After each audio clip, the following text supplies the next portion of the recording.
Les potos, comment ça va? Il y a quelques semaines, je vous ai proposé un nouveau concept sur Demon Slayer. Ça vous a apparemment pas mal plu et vous avez été nombreux à réagir. Le but était de savoir quel pilier aurait fait mieux que Tengen dans l'arc du quartier des plaisirs. Et notamment face à Daki et Gyotaro. Certains étaient d'accord, d'autres pas du tout. Certains pensent que Miyoshiro aurait démonté Daki, pas dans ce sens-là, poto, calme-toi et Gyotaro. D'autres estiment que le pilier de la brume n'avait aucune chance. Bon, eh bien les potos, je vais réagir, mais avant ça, c'est toujours bien de préciser que ça a été fait dans le respect. Et ça, c'est le plus important. On peut avoir des visions différentes, c'est pas un souci. Le tout, c'est évidemment de se respecter les uns les autres, parce que finalement, on est tous que des fans. Et vu que ça a été fait, bah c'est super. Aujourd'hui, et vu que ça m'a été demandé, épisode 2, qui aurait fait mieux que Kyojuro dans l'arc du train de l'infini. Je te rappelle mon poteau que tu peux t'abonner si mon contenu te plaît et que c'est pas déjà fait, et on est parti.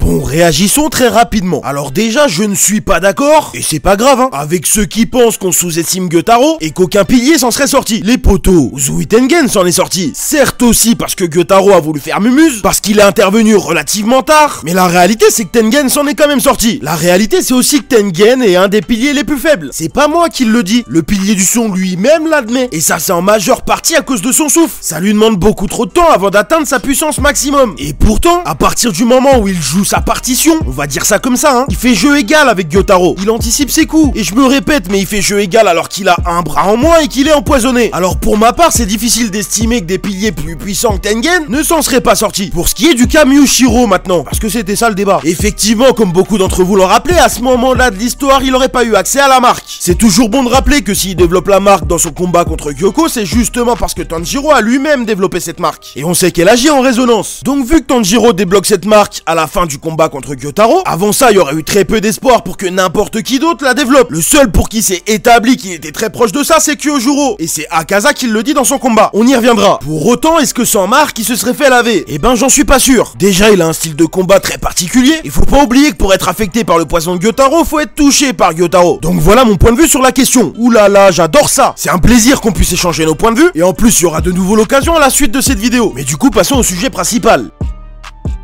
Les potos, avant toute chose, faut préciser quand même que ça va être difficile de faire mieux que Kyojuro. Beaucoup le sous-estiment selon moi, et ça vient évidemment du fait qu'il meurt relativement rapidement dans l'œuvre. Mais les potos, aujourd'hui on va remettre l'église au milieu du village, car je me répète, très peu aurait fait mieux que lui. Bon déjà, faut prendre en compte plusieurs choses pour savoir qui aurait pu éventuellement faire mieux que lui. Il y aura deux parties, soit le combat contre Enmu et le 1v1 contre Akaza. Hein, évidemment, on est toujours dans les mêmes conditions. Ça veut dire qu'on prend en compte les présences de Tanjiro, Inosuke, Zenitsu et Nezuko. Faut être clair, ça va être difficile de faire mieux que lui contre Enmu, sachant qu'il y a quand même eu 0 victime. Alors oui, tout le monde a contribué, mais faut pas oublier que même quand le train a déraillé, il a réussi à minimiser les dégâts et à sauver la vie des passagers. En plus du fait qu'il a eu la capacité à analyser, réfléchir et réagir très rapidement, la seule ombre au tableau est le fait qu'il se soit fait piéger par le plan d'Enmu. Mais en réalité, je suis absolument pas certain que les autres piliers seraient pas tombés dans le piège aussi. Donc ça, on va l'écarter. On va surtout pas oublier non plus que mine de rien, elle a quand même réussi à faire paniquer Akaza, alors qu'on sait très bien que la puissance des 3 premières lunes démoniaques n'a rien à voir avec les autres. Et quand je dis qu'il a réussi à faire paniquer Akaza, mon poteau, je dis absolument pas que leur puissance était égale. On sait bien qu'Akaza n'était pas à 100%. Pour autant, est-ce que t'as vu la tête d'Akaza quand ses bras étaient coincés dans le corps à Kyojuro? Est-ce que t'as vu l'expression dans ses yeux quand Kyojuro essayait de le retenir pour qu'il brûle au soleil? Est-ce que t'as vu comment il a cavalé ses grands morts en fait? Donc je me répète, mais oui, il l'a fait paniquer. Tu connais toute l'estime que j'ai pour Akaza, mais ici ça parle français. Bon, maintenant que la messe est dite, on va se poser la question de savoir si Miyoshiro Tokito aurait pu faire mieux. Et pour moi, la réponse est non. Je vais t'expliquer pourquoi. Déjà, il a pas la même capacité d'analyse que Kyojuro. Je dis pas que la sienne est mauvaise, mais encore une fois, et à ce niveau-là, Kyojuro fait partie des meilleurs. Il se serait très certainement moins bien servi des jeunes pousses, et ça aurait probablement conduit à la mort de quelques passagers. D'autant plus qu'on sait que pour Miyoshiro, c'est pas forcément la priorité à ce moment-là. Pour ce qui concerne maintenant un 1v1, Miyoshiro Akaza, la question n'est évidemment pas de savoir s'il aurait pu le battre, parce qu'il n'y a pas de mystère. Ils sont vraiment très peu dans l'histoire de Demon Slayer à pouvoir gagner un 1v1 contre Akaza. Donc la question est vite répondue à ce niveau-là concernant le pilier de la brume. En revanche, ce qui nous intéresse, c'est de savoir s'il aurait pu le tenir jusqu'au lever du soleil. Évidemment que non. Il a beau avoir des techniques qui sortent de l'ordinaire, on sait que ça fonctionne pas contre Akaza. On sait qu'il est moins résistant que Kyojuro, et en termes de force pure, on sait qu'il fait partie des piliers qui en ont le moins. Donc pour moi, la 3ème lune démoniaque aurait joué un peu avec, mais à partir du moment où il serait passé aux choses sérieuses, il serait parti à la cool après l'avoir envoyé dormir. Maintenant, passons au cas Tomioka Giyu. Et forcément, on a déjà des éléments de réponse, les potos. Vu que bien plus tard dans l'œuvre, Giyu sera amené à combattre Akaza. Mais sauf que quand il le combat, Bien plus tard, 1. Il est accompagné de Tanjiro, 2. Il se bat avec la marque, et 3. Ils sont même pas vraiment de taille. Ce qui indique d'ores et déjà qu'à ce stade-là de l'histoire, le pilier de l'eau n'aurait pas survécu contre Akaza et il l'aurait pas tenu non plus jusqu'au lever du soleil. En ce qui concerne le combat contre Enmu, on sait qu'au départ, le travail d'équipe n'est certainement pas son point fort. En revanche, on sait aussi qu'il est quand même impliqué dans le sauvetage de vie humaine. Donc il y a fort à parier qu'il aurait lui aussi réussi à limiter pas mal les dégâts. Évidemment, on est certainement pas là pour sous-estimer les piliers. Mais je me répète, faut vraiment prendre conscience que c'est vraiment pas évident de protéger autant de personnes. Surtout sur toute la longueur de ce train. Et donc, faut vraiment prendre conscience que Kyojuro a fait un travail de zinzin. Passons maintenant à Shinobu Kosho. Et attention, parce que là, ça risque de vous surprendre. Je pense très sincèrement que Shinobu fait partie des piliers qui s'en seraient le mieux sortis. Déjà, dans la première partie de l'arc, je pense que le problème Enmu aurait été réglé relativement rapidement. Notamment à partir du moment où il est en quelque sorte devenu le train. On sait que quand son corps se faisait découper par Kyojuro, ça faisait extrêmement mal à Enmu. Notamment parce que le pilier de la flamme a cette capacité à infliger des blessures qui continuent de brûler. Et ben pour Shinobu, ça va être quasiment la même chose. Son style de combat fait qu'elle aurait injecté un maximum de poison dans le corps d'Enmu. Et je suis même franchement pas certain qu'il aurait pu survivre à l'intensité des poisons du pilier de l'insecte. Et donc le combat aurait probablement été encore plus rapide. Maintenant forcément, contre Akaza, ça se gâte un peu. On sait que Shinobu a la frappe d'Esto la plus rapide du game. Donc on est à peu près certain qu'elle aurait réussi à toucher et à injecter du poison à Akaza. Mais pour moi, très clairement, il y a deux problèmes. Déjà, ça resterait des quantités insuffisantes pour le mettre au tapis. Et compte tenu du fait qu'Akaza a l'une des meilleures capacités de régénération au sein des démons, bon, à partir de là, ça aurait déjà été compliqué, mais on peut quand même rajouter que si Akaza avait senti le danger du poison, il aurait probablement fini par esquiver. Je vous rappelle que le bug là, concrètement, s'il a pas envie d'être touché, ça devient très compliqué. Pour ceux qui sont à jour, je devrais pas avoir à vous rappeler les pouvoirs de son compas, et pour les autres, je vais quand même éviter de trop vous spoiler. Toujours est-il qu'il faut être réaliste, Shinobu n'aurait pas survécu à Akaza. Elle n'aurait probablement pas non plus réussi à le retenir jusqu'au lever du soleil. Pour ce qui est de Sanemi Shinazugawa, les potos, je vais vous laisser, comme la dernière fois pour Mushiro, me dire en commentaire comment il s'en serait sorti à la place de Kyojuro. N'hésitez pas à développer votre point de vue, évidemment, je me ferai un plaisir de vous lire. Maintenant, passons à Uzui Tengen. Oui, c'est un des plus résistants, oui, c'est également un des plus rapides, mais très concrètement, vous connaissez mon avis sur la question, Tengen il fait beaucoup d'erreurs, tout simplement parce que c'est un bourrin. En revanche, on a vu dans le quartier des plaisirs que comme la majorité des piliers, il mettait un point d'honneur à sauver les civils. Et donc je pense que dans la première partie, avec ses qualités, il aurait pu également bien s'en sortir, et donc limiter un maximum les dégâts. Il fait partie des rares à savoir se mettre aussi au service des petits jeunes, donc je m'inquiète pas trop dans le combat contre Enmu. Mais par contre, très clairement, il a aucune chance contre Akaza. Même avec tous ses artifices, il aurait pas pu prendre le dessus et il aurait de toute façon pas eu le temps de jouer sa partition. Autrement dit, selon moi, c'est évident qu'il s'en serait pas sorti. Est-ce que Mitsuri s'en serait sorti? Avec les éléments qu'on a par rapport à ses combats futurs, c'est évident qu'à ce stade-là de l'histoire, elle s'en serait pas sortie non plus. Pour autant, je pense quand même pas qu'elle aurait été ridicule. À l'instar de Kyojuro et Tengen, elle sait se mettre au service des jeunes, donc selon moi, pas de souci majeur pendant la première partie. En 1v1 contre Akaza et sachant qu'elle aurait pu le tenir à distance, la troisième lune démoniaque aurait eu probablement du mal à lui infliger de lourds dégâts. Malgré tout, et selon moi, ça reste un des piliers les moins résistants avec Shinobu et Mushiro. Et donc, vu qu'elle aurait pas été en capacité d'infliger elle aussi de lourds dégâts à Akaza, je pense que leur combat aurait duré quasiment jusqu'au lever du soleil aussi. Vu qu'elle a le sens du sacrifice, elle aurait pu, à l'instar de son mentor, le retenir un maximum. Mais ça n'aurait probablement pas suffi non plus. Pour les deux derniers, on a affaire à ceux qui s'en seraient, selon moi, le mieux sortis. Que ce soit pour Obanai comme pour Gyomei, on sait que les deux ne vont pas être affectés par les yeux d'Enmu. Donc il y a fort à parier que l'un comme l'autre se serait débarrassé très rapidement de la première lune démoniaque inférieure. Voire même sans l'aide de Tanjiro et sa clique, hein. Surtout pour ce qui est de Gyomei. Prenez bien conscience encore une fois que sa puissance est démesurée. Ce qui amène rapidement à leur combat contre Akaza. Avec deux issues différentes selon moi, mais deux issues positives. Commençons par Iguro Obanai. On sait qu'il est beaucoup plus résistant qu'il en a l'air. On sait qu'il frappe fort, qu'il est vif, teigneux, tout ça.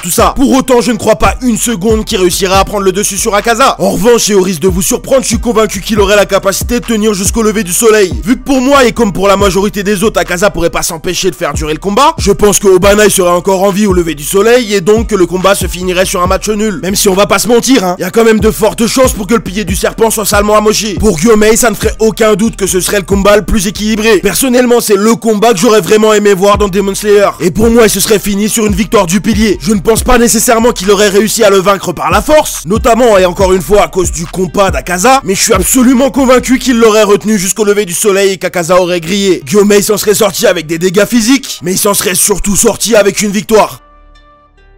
Encore une fois les potos, je le précise, c'est mon avis. Libre à toi de me donner le tien en commentaire, toujours dans le respect des autres. N'hésitez pas à me donner de la force si la vidéo vous a plu. Ce genre de contenu demande mine de rien beaucoup de travail. Alors un abonnement, un like ou un partage me ferait énormément plaisir. Je vous rappelle que j'attends votre avis pour ce qui est du cas Sanemi. Et en attendant, cette vidéo arrive à son terme, j'espère qu'elle t'a plu, je te remercie de l'avoir regardé. C'était le pilier du renard, à la prochaine. ここで大正こそこそ噂話。